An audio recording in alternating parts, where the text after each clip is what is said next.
بسم الله الرحمن الرحيم.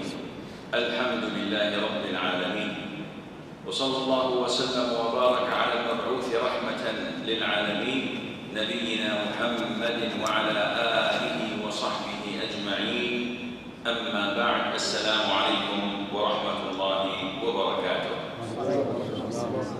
We are in blessed nights. The Prophet ﷺ told us that these days of Tashriq are days of eating, drinking halal, I'm not drinking, and remembering Allah, dhikr. So alhamdulillah, we are in the sacred months. How many months are sacred? Four. And we are in the months of Hajj. And we are in the days of Tashriq. May Allah Azza wa Jal be praised for allowing us to gather and remember Him Azza wa Jal, while a lot are elsewhere, watching TV shows, listening to music, partying, or doing nothing. We are here to remember Allah Azza wa Jal. Now, the topic is about motivation and encouragement. Something that we miss a lot in our lives. We have the wrong understanding of Islam. We always think of death, dying, destruction, calamities, trials, and we're always negative. Islam is not like this at all. Islam is a religion of positivity. Is it not? Islam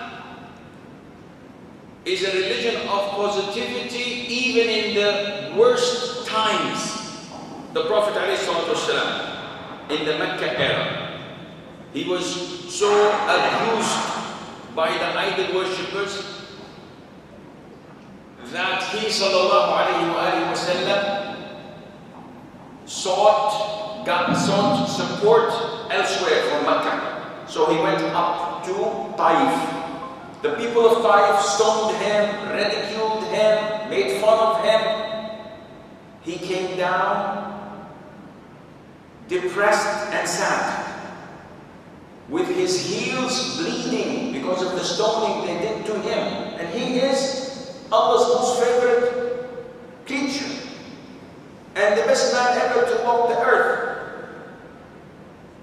All of a sudden, the angel of the mountains come to him, accompanied by Jibreel, peace be upon them. And the angel of the mountains, who descended for the first time to speak to the Prophet ﷺ, he never spoke to anyone before. He said, "Oh Muhammad, Allah had sent me for you. If you wish, I will collapse the two mountains surrounding Mecca and annihilate everyone in it. Just say the word."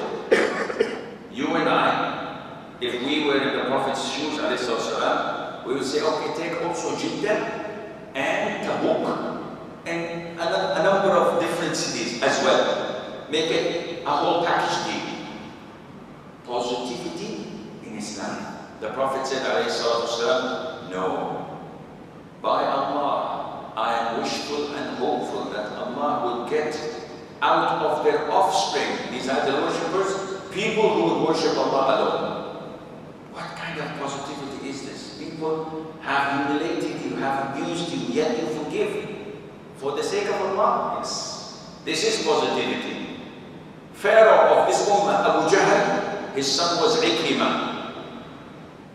Out of his offspring came Ikrimah, one of the companions of the Prophet ﷺ. Al-Walid ibn al-Mughira, one of those who were killed in the battle of Badr and thrown in the well. His son is the sword of Allah, Khalid ibn al-Walid. So exactly what the Prophet had wished for ﷺ, with his positivity. This is something we don't have, unfortunately. Part of our positivity is is to learn how to motivate and how to encourage ourselves and others. Why? The Prophet said, Al-kalimatu al-tayyibah sadaqah. Good word is what? It's a charity. Whatever comes out of your mouth, if it's good, it's charity. Allah says in the Quran, وَقُولُوا لِلنَّاسِ حُسْنًا. Say to the people good words. So this is the command of Allah Azza wa Jal, that we motivate and encourage others. But what do we mean by motivating and encouraging others? To motivate something or someone is to make it go a bit forward, is to encourage, to improve the performance by action, by rhetoric, by words, by anything that could add value to the people. And this includes praising others. When you praise someone, this is encouragement. By giving incentives, by giving rewards in work, in companies. What are the best ways of motivating your employees? Bonus, raise, increment. This is what makes us work harder. If we know that we're going to be paid or to get a certificate, this motivates us most. And it can also be in the negative sense. I can motivate you by threatening you.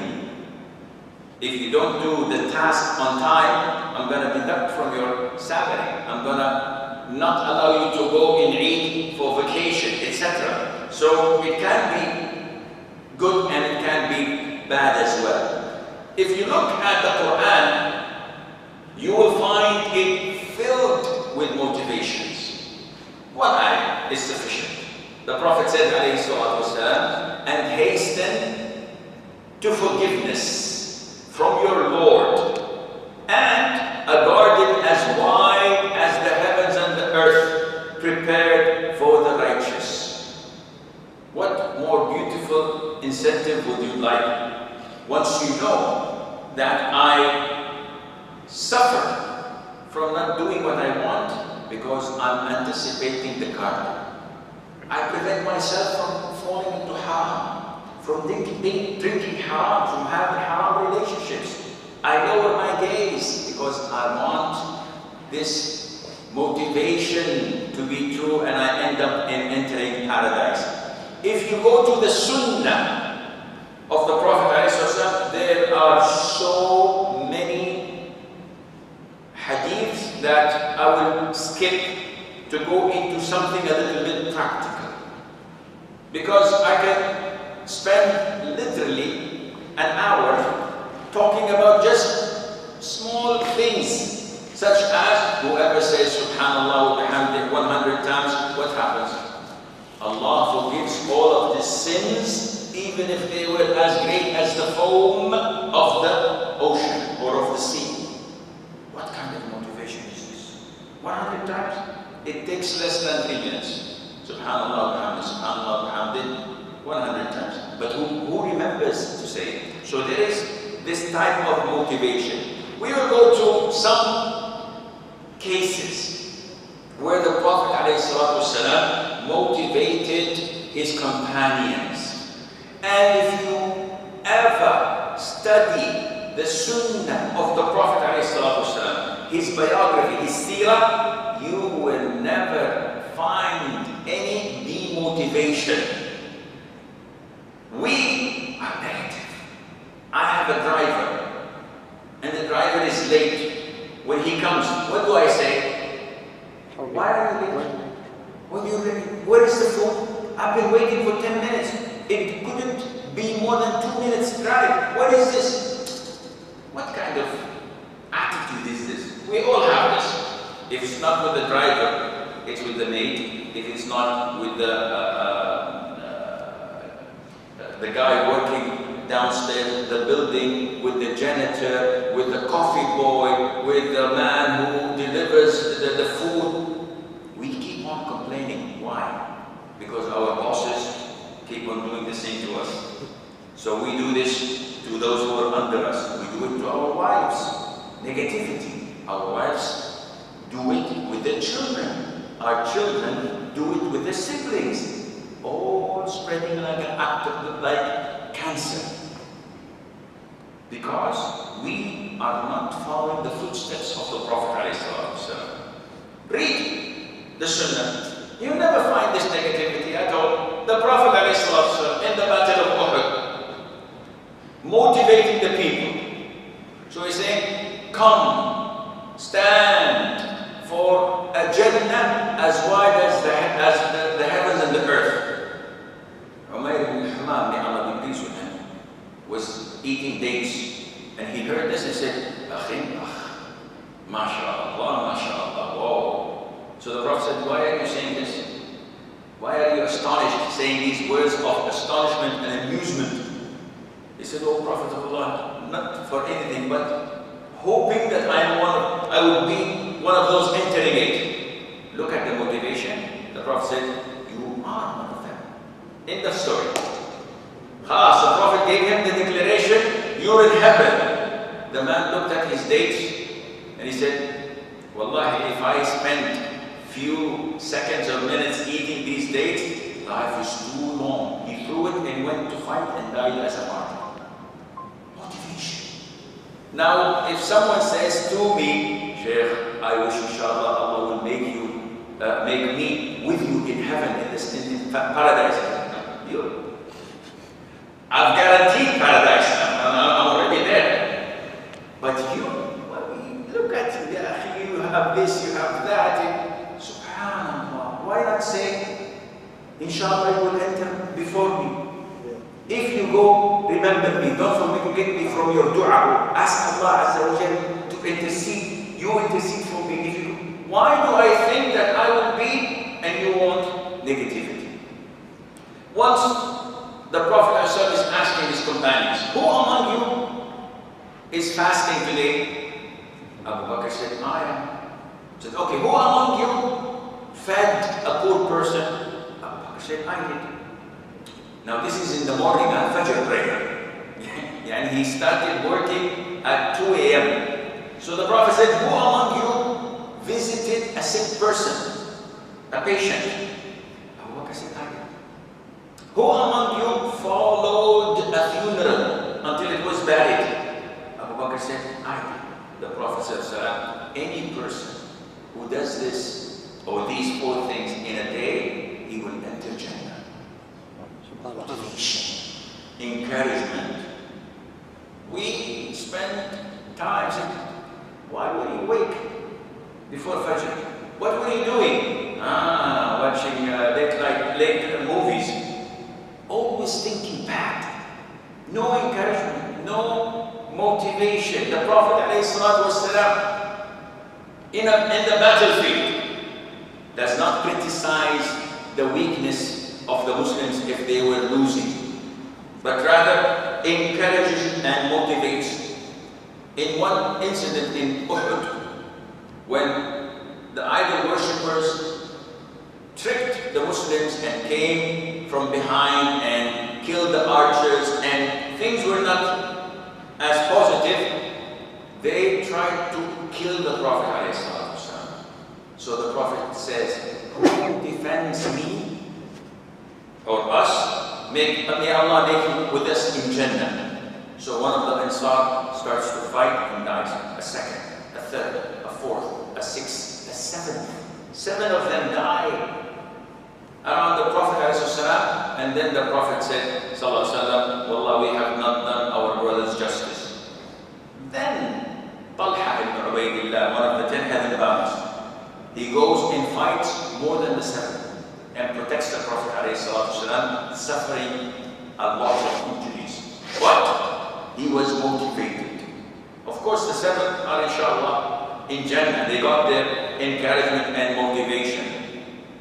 Sometimes the Prophet ﷺ would not give a direct order. Oh, you go and buy us this or do this. No. He says, who will buy the well of Ruma? May Allah make him with me in Jannah.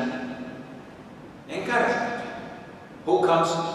Uthman. Immediately Uthman pours the gold in the Prophet's lap, and the Prophet says, Bakhin, bakh, do whatever you want. You have carte blanche. You are in Jannah, inshallah. He's the third caliph, and he's the third in ranking in the top 10. Abu Bakr, then Umar, then Uthman, may Allah be pleased with him. Now, when you want to encourage people, give them a dream. Give them something to look up to. This is motivation. And anyone who's motivated, he will utilize all what he has to reach his objective, so that whatever you motivated him with, he will attain and get this. Words of encouragement. وَقُولُوا لِلنَّاسِ حُسْنًا. Say to the people good words. A good word is charity. Imagine if you talk with a child. What do we do with our children? We nag, we criticize, we complain. When they come and give coffee, the Arabs have this tradition, and he makes a mistake of holding the jug in the right hand and the glass or the cup in the left, and he starts pouring. I've seen this hundreds of times, where the parent in front of the guests and other men says, are you blind? Are you stupid? Are you retard? Are you a donkey? Hold the glass with your right. Subhanallah, did he make a mistake in Bukhari or Muslim? He held it with the left, and he's a child. Is this how you correct a child?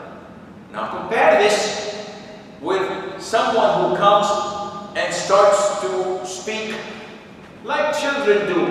Uncle, I saw this. Uncle, I heard this lecture. And he says beautiful things. And the guest says, MashaAllah, Wallahi, my son, I think that you will be one of the orators of Islam. You will be a Friday Hakeem. You will be a scholar.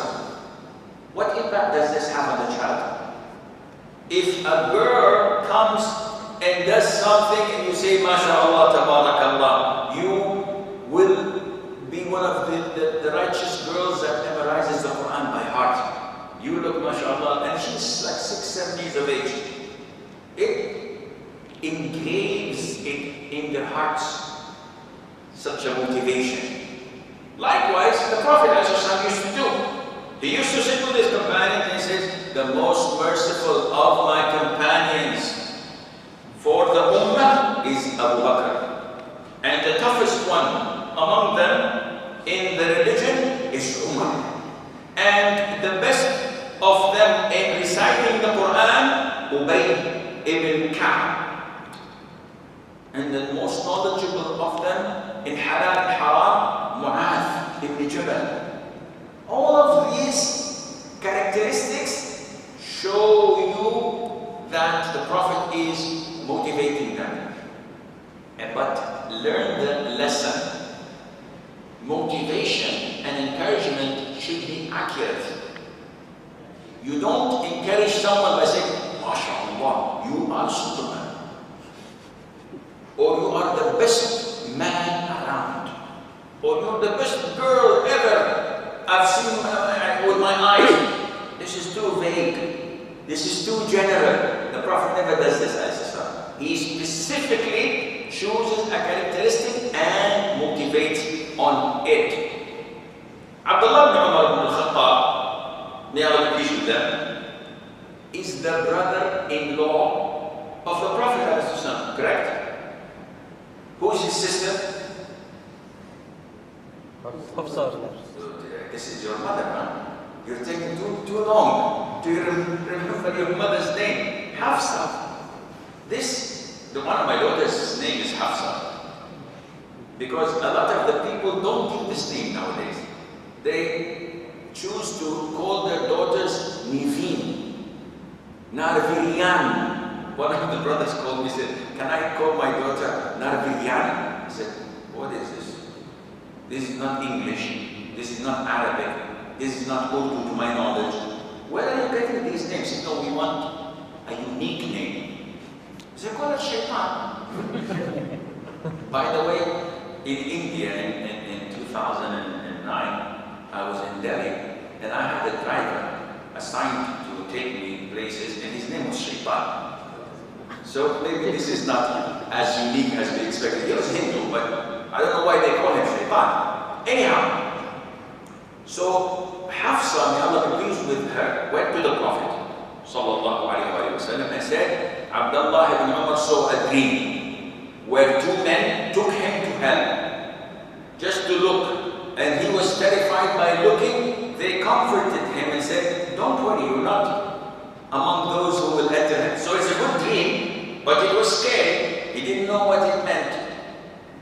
The Prophet said, alayhi salam, Abdullah is an excellent slave of Allah, only if he prayed night prayer, meaning that he had a deficiency.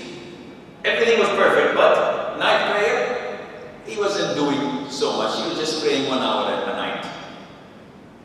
Abdullah ibn Umar, since that night, he never left night prayer at all until he died. So they pray like 4 or 5 hours, not like us.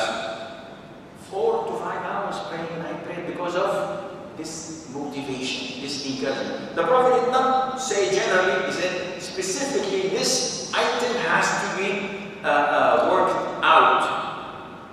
And there are so many other examples. We will skip a lot of them because this would consume a lot of the time, but you get the idea. And this is the most important thing, that you know the mindset of the Prophet ﷺ when dealing with his companions.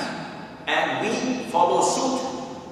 We have to be positive, we have to say good things and to motivate others. Among the motivation of the Prophet ﷺ most were to the youngsters. Someone as old as we are, you motivate me, one leg is here, one other foot is in my grave. So what are you motivating me for? The youngsters need motivation, and the Prophet ﷺ worked hard on doing this. He even went further by ordering the companions to learn and acquire knowledge from the youngsters. So he said, alayhi salatu wasalam, learn the Quran from 4. You would expect Abu Bakr, Umar, Uthman, no. He said, learn the Quran from 4. He's addressing his companions. One of them, Ibn Ummi Abd. And this is the nickname of Abdullah ibn Mas'ud, who took more than 2/3 of the Quran directly from the mouth of the Prophet ﷺ. He said, I took 70 plus. How many chapters in the Quran? 114. So this is almost more than 2/3. So he says, learn it from Ibn Mas'ud, Salim, Mawla Abi Hudayfa, who was in his early 20s, Ubay ibn Ka'b, the same thing, and Mu'adh ibn Jabal. Mu'adh ibn Jabal, if we give a lecture only on this young man who was one of the best scholars of the companions. The companions used to go to him and ask him for fatwa. The Prophet said, on the day of judgment, Mu'adh ibn Jabal will come a stone throw or a distance ahead of all scholars. He will come way in front of them because of his knowledge. So the Prophet is motivating the youngsters by saying these things. Now, he's doing this bearing in mind that they're qualified for it. He's not praising someone who is a punk, a youngster, an impulsive, ignorant imbecile. He is complimenting and motivating someone who fits his shoes well. And this is extremely important, that you do not motivate or encourage someone who doesn't deserve to be encouraged.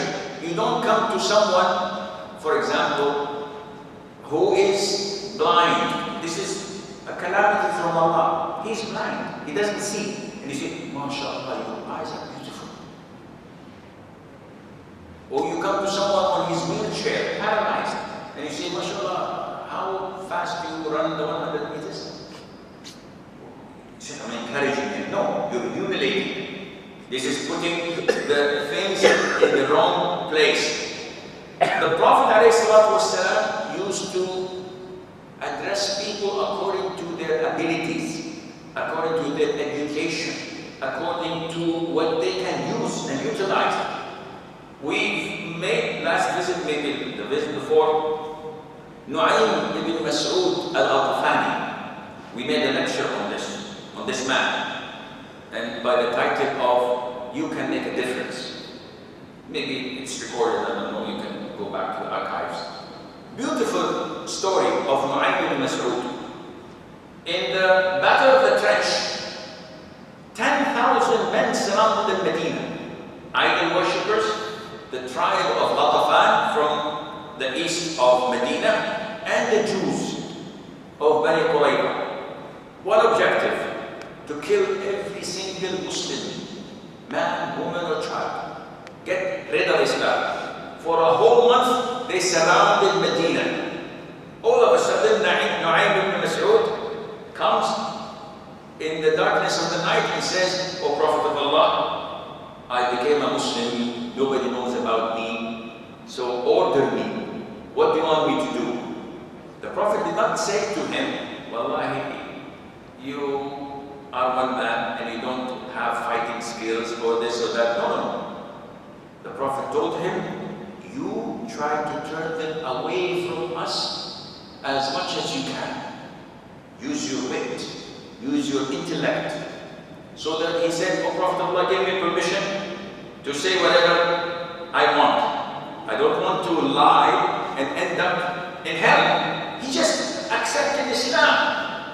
When we accept Islam, what do? You need a couple of years to study Arabic, and then 5 years to study tafsir, and then register in Medina Islamic University, and then, when are you going to give khutbah? When are you getting? No, I have to get ready. The man immediately, positivity. Wanted to do something, the Prophet did not turn him down and said, no, go and learn how to pray. The Prophet did not ask him, "Do you know sujood as-salam? When to do it before salam or after salam?" "I don't know even how to pray." He said, "No, you cannot tell me." No. Encouragement, motivation. Go. Do anything you can for the sake of Islam. And he single-handedly, on his own, went to the Jews, turned them against the idol worshippers. In the same night, went to the idol worshippers, turned them against the Jews. The following morning, everybody went back home. The siege of Medina of 1 month ended. And we know that Bani Qurayza, who were in Medina, were stuck and they were executed for their treason and betrayal of Islam and the Muslims.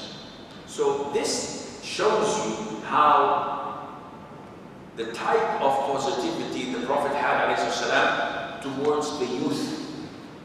Who was the messenger of the Prophet ﷺ to Medina? The first one, Mus'ab ibn Umayr.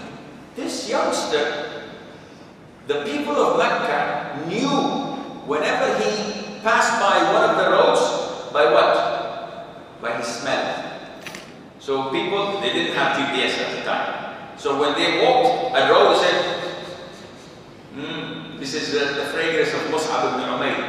People of Mecca, whenever he wanted to wash his clothes, they used to say, "We will do the laundry for you, give us your clothes." And they mix their clothes with his so that it's like comfort. You know, fragrance, it has beautiful fragrance to their clothes. The Prophet sent him to Medina. And when the Prophet migrated to Medina and saw him, and saw the poor quality of life that he was leading for the sake of Allah, the Prophet said, he was saddened by this man who was so rich, so famous, so known among the youth, to end up like this only for the sake of Allah. Zayd ibn Thabit, one of the great scholars of the companions. By the way, he's the one who was assigned the great task of what? Collecting and compiling the Quran. You don't give this job to someone who is, you know, any Tom, Dick or Harry. He is so knowledgeable. How knowledgeable? The Prophet ﷺ in Medina, when Zayd ibn Thabit was 13 years of age, how old? 13. He did not have a BMX, bicycle jumping and doing wheelies and no, 13 years of age. The Prophet assigned him to learn Hebrew because the Prophet wanted to know what the Jews are lying to him and saying, yeah, it's in the Torah when it's not. So the Prophet assigned him and he learned it in 2 weeks. Zayd ibn Thabit. He learned Hebrew and mastered it in 2 weeks. It shows you the amount of intellect, brains that these people had. It shows you the knowledge of the Prophet ﷺ of his companions, how to motivate them, how to encourage them. But let us take something other than the Prophet's encouragement. From history here and there, few stories just to show you the power of encouragement and motivation. Umar ibn Khattab used to have every night a gathering of the elders and of the dignitaries of the companions to seek their advice, to learn from their knowledge. But he always used to allow Abdullah ibn Abbas, who was a teenager at the time, or maybe in early 20s, to attend.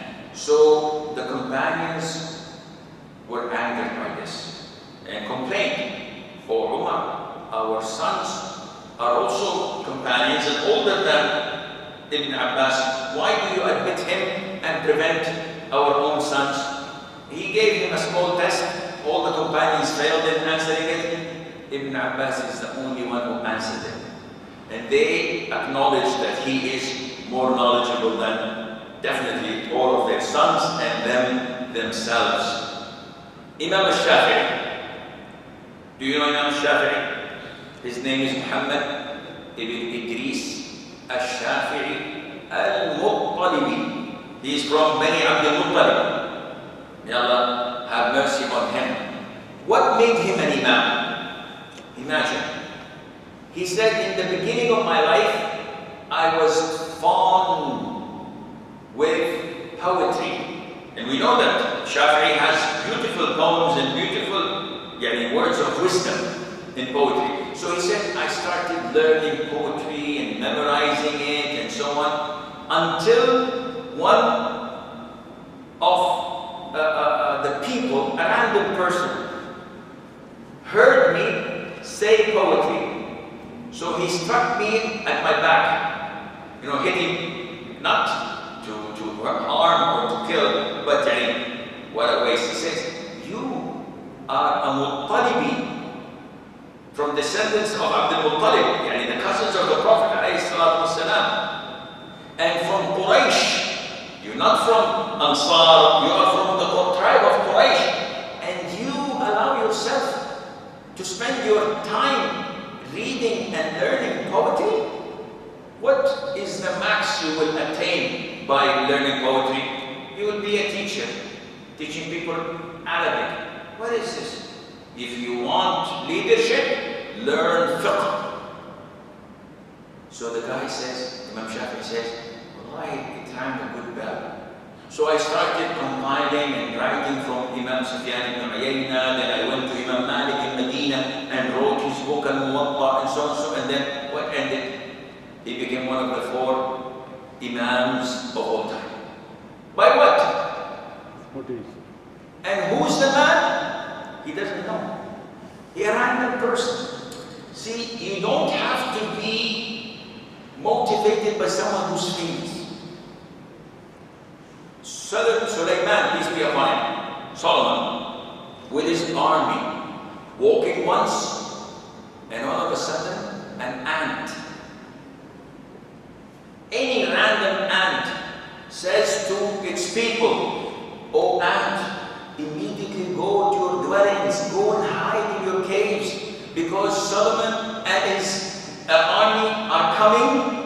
They may destroy you and step on you while they do not feel it."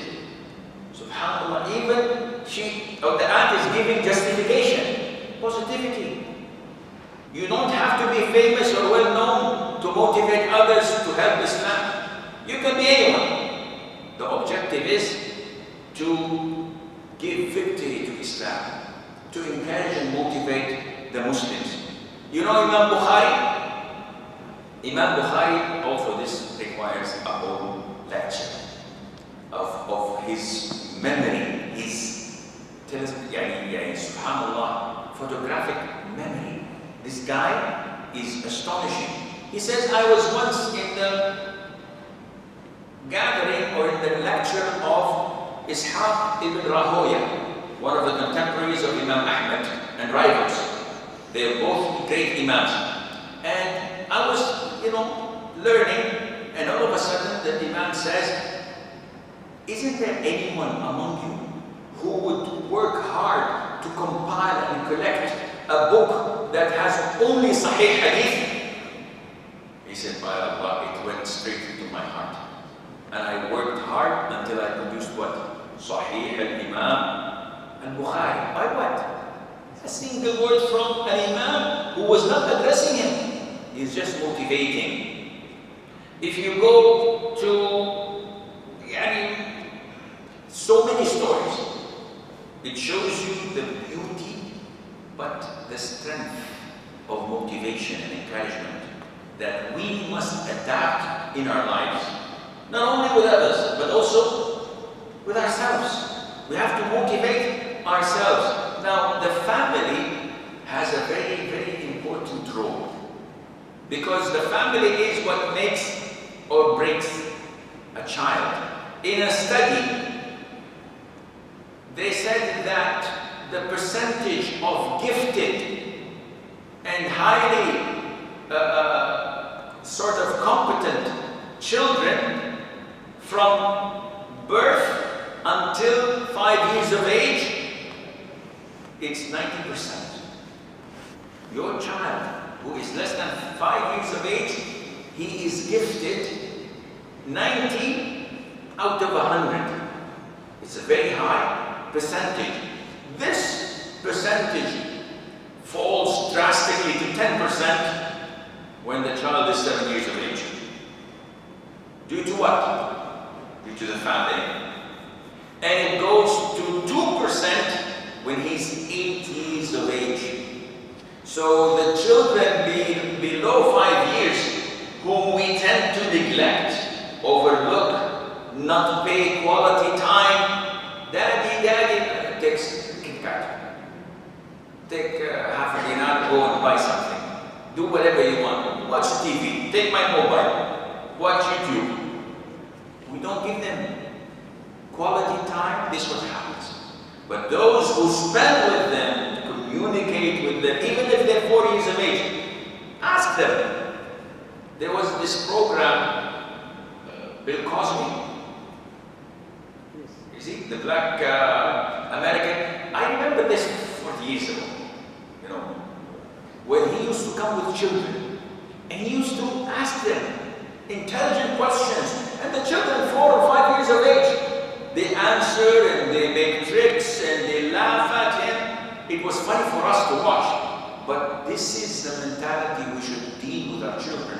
Teach them how to talk, encourage them how to express themselves, and to correct them in a nice way to motivate and encourage them. Some of the means of encouraging our children is to give them beautiful names. So, this is my son, the lion. My son Ahmed, he's a lion. My daughter, she is, mashallah, princess. Give them beautiful names. What was the Prophet known by, alayhi salatu in Mecca? As-Sadiq, Al-Amin. So if your son says, Dad, I cannot lie. I did this and this. So every time afterwards, you don't say, he's the liar. He lied 2 years ago. No, every time you see he's the truthful. He's a sadiq. And make him feel that he did something positive. Also, part of the motivation is to express your feelings. When was the last time you said to your son or to your daughter, I am very happy with you. I'm very glad you did what you did. I am very proud. Yesterday when the guests came, you were really my rock. You were really someone to depend upon. How would the youngster feel if your daughter, 10 years of age, cooked some chapati, which ended up like maybe pancake or whatever. When you eat it, or mashallah, wallahi, you'll be better than your mother in cooking. Although it's not true, but in a sense it is. Comparing the quality, the age, the time, the experience, it's definitely better than her mother. In my case, anything is better than her mother. So you have to be positive. Her mother is not there, so she will not listen to this encouragement. But we have to inject confidence in our children's souls. We always tend to criticize them, not encourage them, not give them confidence. Part of motivating the children is gathering them and ask them for their opinion. Do we do this when we want to travel somewhere? You're coming with us. Yeah, so what will happen if you want to change your old car and you gather your children and you say, Wallahi, I have an option of A, B, and C. Costs this much, speed from 0 to 100 is this much, durability, so give me your opinions. And they all participate, even if their knowledge in cars is 0, but at least you gave them confidence that I'm consulting you. But when things happen without their knowledge, I divorced your mother, I deprived you from my inheritance, and I'm marrying a Jew, and I'm doing what? He's your son. She's your daughter. You have to involve them in your life. So, how much time? 10 minutes? Like, I have a number of points to deal with limitation of encouragement and motivation.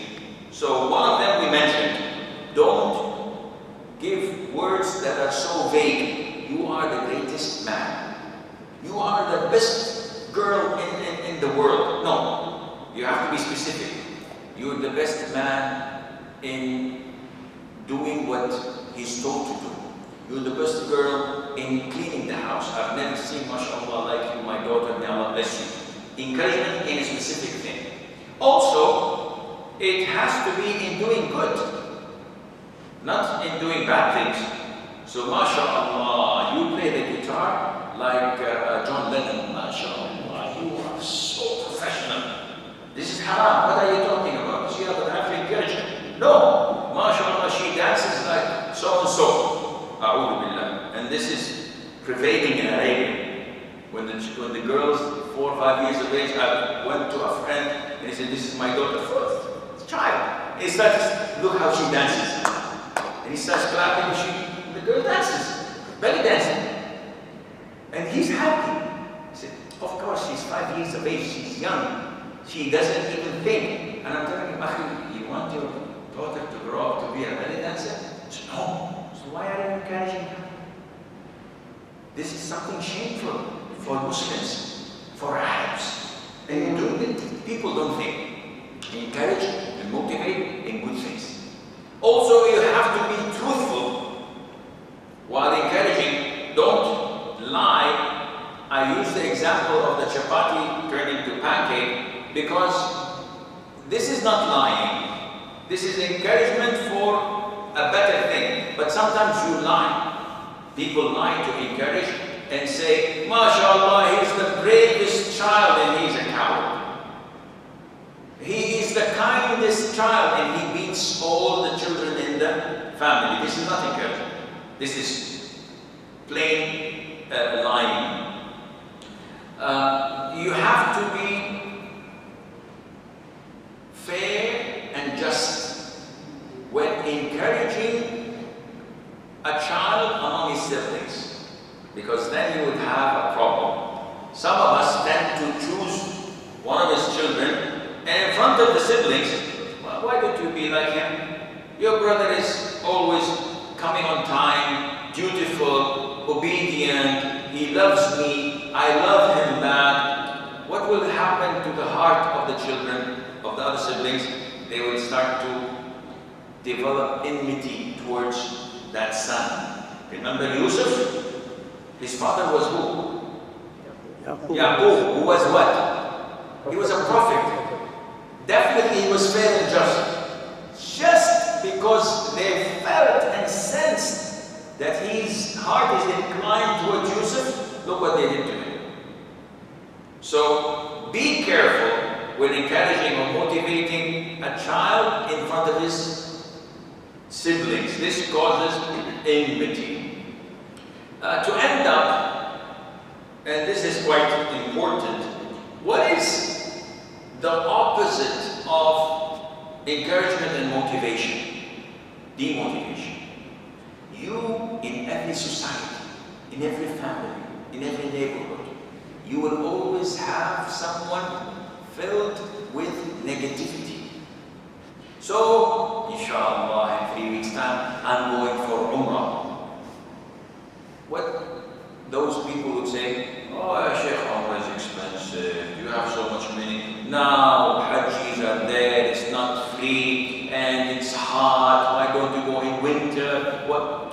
Immediately, what will happen to you? Allah is right. If you want to go in winter, He will put more and more obstacles and hurdles in front of you. There are people who are specialized in this. This is why the Prophet said, ﷺ, in an authentic hadith, whoever says to the people they are doomed, then he is the most doomed of them. Sometimes you sit and you say, yeah, the people here are so corrupt, they are not abiding by the hijab, there are musical concerts, there is riba, there is injustice, there is this and that. All what he sees is what? Negative. Bad things and negative. The Prophet says, he is the most doomed of them all. Allah will punish him for this. So, such negativity is very bad. Ibn Abbas, may Allah be pleased with him, he says that when the Prophet died, he was about 14 years of age. 14, 15 years of age. He said, I said to one of my contemporaries, my rivals, a man or a boy from the Ansar, who was same age as mine. I said to him, listen, let's go and learn from the companions of the Prophet ﷺ and study under them so that we would gain knowledge. This man says, I said to Ibn Abbas, do you think that the people will come to a day when they need you? You're crazy. The man himself says, so he left me and he started to seek knowledge. Ibn Abbas says, I used to spend an hour in the middle of the day under the sun and the wind and the dust coming to my face while waiting outside the gates or the doors of one of the companions of the Prophet ﷺ. Not knocking on his door because it's a time of nap, siesta, people sleep. So I don't want to bother him. And when the guy comes out for Asr and he finds me sleeping on my turban, covering my face, he said, Astaghfirullah, the cousin of the Prophet ﷺ, why didn't you wake me up? The guy is twice his age, but they respect the lineage. The cousin of the Prophet ﷺ, he said, no, knowledge must be respected, I come to you. And after a few years, this boy from the Ansar He said, I saw Ibn Abbas sitting in the masjid and all the companions coming and asking him for fatwa. People are traveling long distances to ask him, and I said to myself, Wallahi, this boy was smarter than me. What would have happened if Ibn Abbas listened to his ill advice when he said to him, do you think that the people will need you when all the companions are available and around us? He would have not pursued knowledge and learned it. And this is why nowadays there is this segment of students of knowledge, call them whatever you want, people with beards, mashallah, who look like us and speak like us, but they have only one objective in life: ridicule, criticize, and discredit any scholar other than their own. So Sheikh Flan is Da'i, so-and-so is an innovator, Dr. so-and-so, he doesn't have knowledge in this and that. So they discredit people, only follow me and follow my Allama or my Samaha or my Sheikh, only 3 or 4 of them. People who criticize, they spoil more than what they fix. Do not share your negativity with others. Always be positive. This doesn't mean that you do not warn others from deviant, but this is not your obsession. This is not what you do. You give 99 positive talks, beneficial talks, maybe 0.001. You need to clarify something about a person. Say it with fairness, moderation, politeness, no cursing, no ridiculing, and by this, if we manage to digest what you have heard in these past few moments, these beautiful stories, you may make a big difference in your life, in your family. Now, it's difficult. Do you expect me to go home? And the minute I see my wife, I say, MashaAllah, you look so beautiful. She will be needing to take the high heel of her foot and hit me in the head. If I show you my head, you will find so many spots there. So why did you do this? Who are you lying to? What do you want? Did you get married again? So much negativity. No, you need patience. In order to fix something that is broken, you cannot do it immediately just like this.